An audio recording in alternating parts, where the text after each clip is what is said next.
नमस्ते, जय हिंद दोस्तों। मित्र देश देख रहे हैं आप और मैं हूं ऋषिराज। दोस्तों, मित्र देश के इस एपिसोड में हम बात करने जा रहे हैं उस भारत के माइलस्टोन की जिसे भारत ने अगर हासिल किया तो वो सबसे पहले जो झटका किसी दुश्मन को देगा तो वो चीन होगा। चीन की समुद्री ताकत लगातार बढ़ती जा रही है। इस दिशा में भारत भी इस बात को समझता है कि में समुद्री शक्तियां जिसकी जितनी ज्यादा मजबूत होंगी वो उतना बड़ा गेम चेंजर होगा। भारत अपनी नौसेना को लगातार अत्याधुनिक बना रहा है और इसी दिशा में चीन की नींद उड़ाने वाली एक समझौता डील हो गई तो चाइना के पसीने छूट सकते हैं। बात कर रहे हैं भारत और जापान के बीच संभावित तौर पर होने वाले एक डील की, क्योंकि इस डील पर अभी तक कंफर्मेशन नहीं आया है, लेकिन गेम बदल जाएगा ये डील अगर हो जाएगा। किसके हवाले से कह रहे हैं, क्या कह रहे हैं, कौन सा ये हथियार है, आइए अब बात करते हैं एक एक करके। तो सबसे पहले आपको एक जानकारी दे दे, खबर दे दे कि किसके आधार पर बात हो रही है। तो दरअसल भारत के जो रक्षा सचिव हैं राजेश कुमार, वो जापान दौरे पर पहुंचे। यहां वो कई लोगों से अहम मुलाकात कर रहे हैं। उन्होंने जापान के ज्वाइंट ऑपरेशन कमांड का हाल में दौरा किया। रक्षा सहयोग को और गहरा करने के लिए भारत और जापान की साझा प्रतिबद्धता को फिर से दोहराया गया है। इस दौरे में उन्होंने क्षेत्रीय शांति स्थिरता को मजबूत करने, मुक्त और खुले इंडो पैसिफिक क्षेत्र के विजन को आगे बढ़ाने के लिए दोनों देशों के संकल्प को रेखांकित किया है, यानी कि उस पर जोर दिया है कि भारत और जापान जो है वो डिफेंस सेक्टर में किस तरह से मजबूती से काम करे, इस पर बातचीत हुई। लेकिन इस बात से ज्यादा एक और बात पर गौर करना चाहिए कि जब वो दौरे पर पहुंचे तो उन्होंने एक बहुत अहम पॉइंट का दौरा किया। हम बात कर रहे हैं राजेश कुमार के जापान दौरे में। जब वो अपने हिरोशिमा के पूरे नेवल बेस पहुंचे तो यहां उन्होंने जापान के सबसे अत्याधुनिक स्टील्थ फ्रिगेट जेएस नियोदो का बारीकी से मुआयना किया है और यही वो गेम चेंजर है जिसके बारे में हम इस वीडियो में बात कर रहे हैं। दरअसल ये सिर्फ एक फॉर्मेलिटी विजिट नहीं समझिए, बल्कि भारत को जापान की तरफ से दी गई उसकी बड़ी पिच का हिस्सा रहा है ये दौरा, जिसमें टोक्यो चाहता है कि भारत अपनी नौसेना के लिए जापान के मोगामी क्लास के फ्रिगेट्स को चुन ले। जापान ने भारत के सामने जो है मेक इन इंडिया के तहत इन युद्धपोतों के निर्माण, पूर्णता टेक्नोलॉजी ट्रांसफर टीओटी जो कहते हैं, उसका प्रस्ताव रखा है। यह जापान की दशकों पुरानी हथियार निर्यात नीति में एक ऐतिहासिक बदलाव का संकेत है जो उसने हाल में दिया। और उसके बाद जापान की पीएम सनाया ताकाइची भारत के दौरे पर आती हैं, मुलाकात करती हैं, बैठकें करती हैं, निवेश का प्लेज होता है। इसके अलावा डिफेंस सेक्टर में एक्सप्लोरेशन का प्लेज होता है।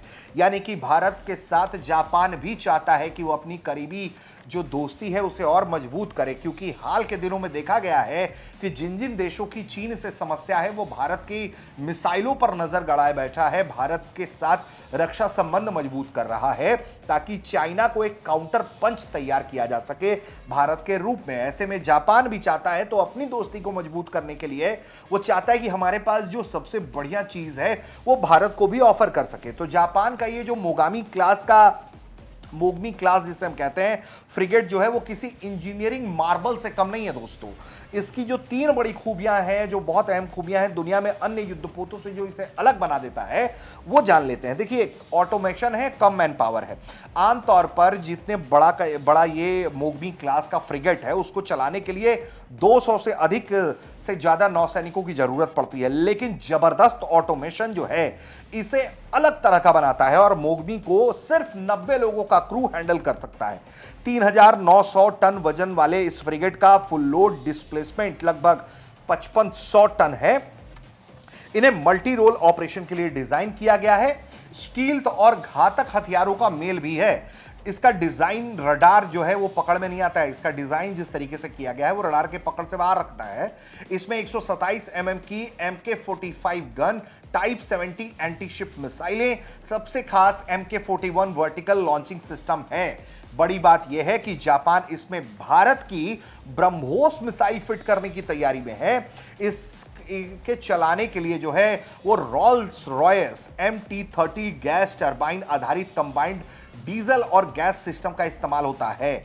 यानी कि ये अपने आप में एक अत्याधुनिक तकनीक तो है ही, उसके साथ ही साथ अत्याधुनिक हथियारों का संगम भी है। इसके अलावा इसमें लगा यूनिकॉर्न इंटीग्रेटेड मास्ट सिस्टम रडार सिग्नेचर को जो है वो कम कर देता है।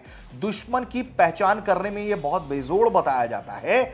इसके को डेवलपमेंट के लिए भारत की बीएल और जापान के बीच पहले ही जो है वो समझौता हो चुका है यूनिकॉर्न मास सिस्टम को लेकर। अब जापान का ये ऑफर ऐसे वक्त में है जब भारत अपने प्रोजेक्ट 17 ब्रावो पर विचार कर रहा है। चुनौती यह है कि क्या भारत की जो नौसेना है वो एक नई विदेशी डिजाइन को अपना पाएगी, जिससे एक अलग लॉजिस्टिकल चेन बनाना पड़ सकता है, क्योंकि जापान के साथ जब आप इस तरह के रिश्तों में आएंगे।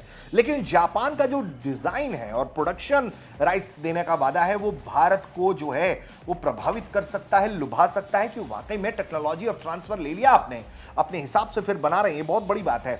और बताया ये जा रहा है कि इस पूरे मामले से जुड़े हुए सूत्रों के हवाले से दावा हो रहा है कि TNIE को बताया गया है कि टोक्यो ने युद्धपोतों के डिजाइन और प्रोडक्शन के अधिकार के साथ साथ जरूरी टेक्नोलॉजी ट्रांसफर करने का ऑफर दिया है, और ये बहुत बड़ा डिफेंस पॉलिसी चेंज के तहत किया जा रहा है। माना जा रहा है कि ये जो प्रस्ताव है उसमें ब्रह्मोस सुपरसोनिक क्रूज मिसाइल जैसे भारतीय सिस्टम को शामिल करना भी शामिल है।